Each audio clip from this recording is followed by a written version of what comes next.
एक सुंदर सा नैसर्गिक ऐसा वातावरण था। एक सुंदर सा एक मंदिर बनना जा रहा था।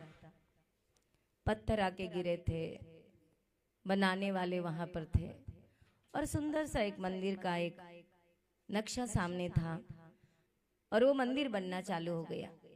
काफी वर्कर्स थे, काफी काम करने वाले। एक पथिक वहां से जा रहा था और इस पथिक ने बड़ा गौर से देखा कि मंदिर बनता जा रहा है, बहुत सारे कामगार काम कर रहे हैं। एक साइड में दो एक जैसा ही काम करने वाले दो व्यक्ति दिखे। उसमें एक व्यक्ति था, गुनगुना के कर रहा था, जो पत्थर का काम कर रहा था, बड़ा ही गाना गा के ऐसा सुंदर कर रहा था। उसी के बाजू में जो है वो बड़ा मुंह टेढ़ा मेढ़ा करके काम कर रहा था। उसको ये समझ में नहीं आया कि दोनों सेम पत्थर है। एक बड़ा खुशी से गा के कर रहा है और एक उसको रहा नहीं गया और पथिक ने उनके पास में जाकर पूछा, भैया क्या बात है, क्या परेशानी है आपको? उसने कहा कुछ नहीं, कितनी कड़ी धूप है, इतनी कड़ी धूप में काम करना पड़ रहा है, इसलिए परेशान हो रहा हूं। उसने गाना गा के करने वाले काम करने वाले वर्कर्स को पूछा, भैया आप भी तो धूप में खड़े हो, लेकिन आपका चेहरा बड़ा प्रसन्न है।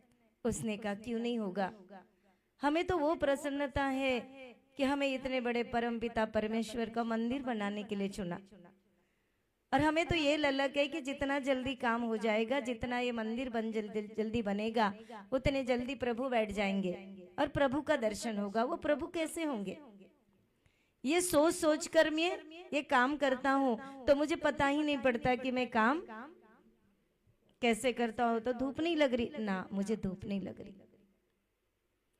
ये जिंदगी का राज है।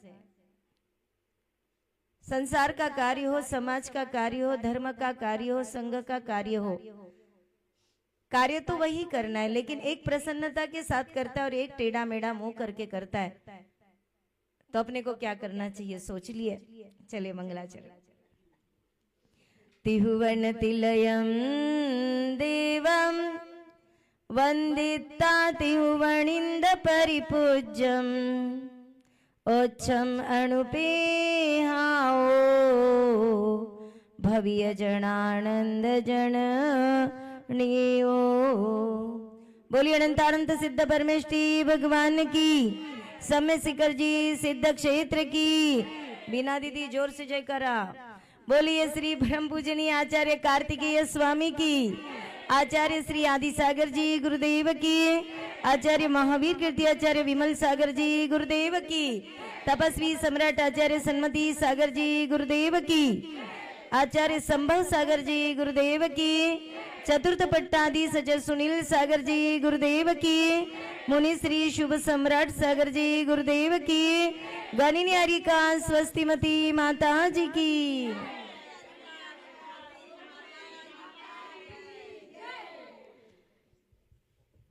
बाराणु परीक्षाओं के इस महासाधना में हमारी लोकानुप्रेक्षा भावना प्रारंभ हो चुकी है और उसमें कल बताया था कि मनुष्य भाव पाकर भी यदि मिथ्या दृष्टि होता है, म्लेच्छ खंड में जन्म लिया तो समझ लाना ये पाप का कारण है। इसका मतलब होता है म्लेच्छ खंड समझ में नहीं आता माता जी, चलो कि ऐसा बताते आपको, बहुत बड़े घर में पैदा हो गए लेकिन लूले लंगड़े पैदा हो गए। बहुत बड़े घर में पैदा हो गए, बड़े होते ही लत लग गई बाहर की, समझ में आया, खराब लोगों की संगति, व्यसन में पड़ गए, बहुत बड़ा पाप है।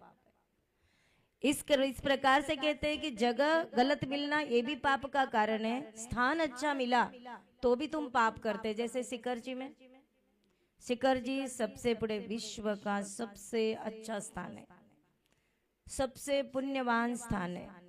ऐसे स्थान में आकर जो 5 इंद्रियों के विषय भोगों में पड़ता है, समझ लेना उसका पाप कहीं पे भी डिलीट नहीं होगा जल्दी।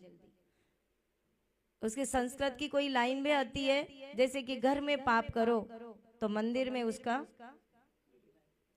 उस मंदिर में कहते उससे तुम्हारे नगर में करते हो किसी क्षेत्र में, लेकिन एक समय शिखर जी आकर तुम वही कार्य को न करने का संकल्प करते हो तो तुम्हारा सभी पाप अभी तक जितना किया डिलीट हो जाएगा। लेकिन कहते इसी क्षेत्र में करोगे तो कहाँ छोड़ोगे, कहाँ पे उसका भुगतान पूरा करोगे? नरक निगोद के अलावा हम अभिशाप नहीं दे रहे, श्राप देने का हमारा काम नहीं है, लेकिन ग्रंथ ऐसा बताता है कि पाप की संतति ऐसी पैदा हो जाती है खुद को पता भी नहीं पड़ता। इसलिए यहाँ कहा कि बताया कि यदि कदाचित आर्यखंड में जन्म भी हुआ, मतलब धार्मिक क्षेत्रों में तुम्हारा जन्म भी हो गया, तो उत्तम कुल तुम्हें नहीं मिलेगा। समझ लो उत्तम कुल कदाचित मिल भी गया लेकिन धन नहीं मिलेगा, दरिद्रता आएगी। अच्छे कुल में पैदा होते लेकिन दरिद्री क्यों? पूर्व में ऐसा कोई पाप किया है, इसके कारण तुम्हारे हाथ में पैसा नहीं टिकता, कर्ज बाजारी हो जाते हो, दरिद्री हो जाते हो, कोई पूछने वाला नहीं मिलता है। ऐसी दुर्बुद्धि ऑटोमेटिक होती, सोचता है कि नहीं करूं लेकिन हो जाता है। ये सब तुम्हारे खुद के पाप कर्म का उदय है। आगे की गाथा चलते अपनी। अह धन सही दो हो दियो, इंद्रिय परिपूर्ण दात दो दुल्हा, अह इंद्रिय संपूर्णो तह विसरी वो हवे देहो। आचार्य भगवान कहते अथवा, अह मतलब अथवा, इसके अलावा। जैसे पहले बताया कि तुमने ब्लेंच खंड में जन्म नहीं लिया, आर्य खंड में जन्म लिया, ये तुम्हारा पुण्य है। लेकिन वहां होने के बाद भी तुम्हारा क्या हो गया? उत्तम कुल नहीं मिला। उत्तम कुल तो मिला लेकिन धन नहीं मिला। धन मिला कभी तो धन हाथ से यूं चला गया। आगे आगे की बात करते अथवा धन संपन्न भी हुआ, अह धन सहिदो होदी, धन भी मिला लेकिन क्या हो गया? धन मिलने पर भी दरिद्री हुआ। कैसा हुआ?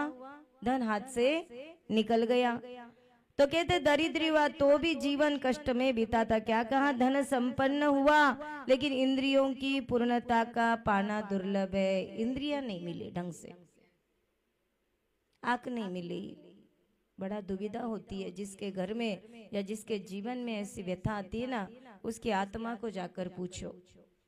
आज हमें सब कुछ मिला है, हमें 5 इंद्रिय बराबर मिली है, मस्तिष्क अच्छा मिला है, शरीर ढंग का मिला है, कोई बीमारी नहीं है, तो हमें बड़े चाव आते हैं, बड़े अच्छा लगता है।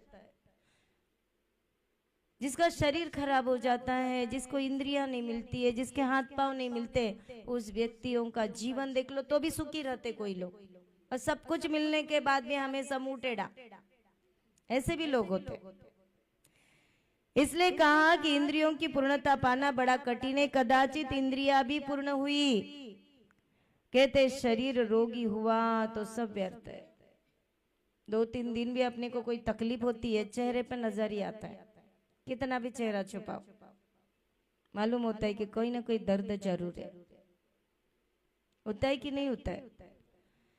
शारीरिक स्वस्थता मिलना पुण्य का ही दरबार है। अच्छे संस्कार मिलना, अच्छे माता पिता मिलना, अच्छे गुरु मिलना, अच्छा कुल मिलना, इंद्रियों की पूर्णता मिलना, ये सब पुण्य का प्रताप है। सर्वथा ऐसा मत कहना कि पुण्य है ही है। पुण्य है ही है तो तुम्हें कोई नीचे बैठने के लिए बोला, कोई कुर्सी से नीचे उतार कर बिठा दिया तो कितना बुरा लगता है। कोई आओ भगत करता है तुम्हारे घर में कोई आया, किसी को तुम आओ भगत करते, वो व्यक्ति दोबारा आएगा, दोबारा तुम्हारे लिए मदद करेगा। आओ भगत का मतलब क्या है? पुण्य है तुम्हारे पास में, पुण्य है तो कोई भी पूछेगा, पुण्य है तो शरीर अच्छा मिलेगा, पुण्य है तो अच्छा कुल, अच्छा माता पिता, अच्छा धर्म, अच्छे गुरु, सब कुछ अच्छा मिलता है। लेकिन पुण्य की जैसी कमी हो गई, तुम्हारा बैंक बैलेंस कम हो जाएगा, तुम्हारे घर में चंचन चालू हो जाएगी, कोई ना कोई लपड़े, आ बैल मुझे मार, आ बैल मुझे मार, मतलब कुछ किया ही नहीं माता जी, अपन ने पाप किया ना, पहले वो पाप किया है, वो आ बैल मुझे मार, वो तो आएगा जीवन में। इसलिए कभी भी सुबह से लेकर शाम तक जो भी तुम्हारा जीवन बीत रहा है जिस स्थान में, वो ऐसा भराओ कि अपना घर ही मंदिर है। जैसे मंदिर में तो जाना, लेकिन घर को ही मंदिर बनाओ। गाली गलौज नहीं, किसी को कुछ नहीं, बहुत अच्छा सा खाना पीना रहना, सब कुछ एकदम शुद्धता से। अहिंसा, सत्य, आचौर्य, ब्रह्मचर्य और अपरिग्रह, ये 5 जो महातत्व है जो हमें कहां से कहां पहुंचा देते हैं। दुख जीवन में सबके होता है, मैं बताऊं आपको। किसी को मानसिक होता है, किसी को शारीरिक होता है, कोई धन के बारे में दुखी है तो कोई मन के। लेकिन ऐसे लोग भी होते हैं दूसरे को देख के जल जाते हैं।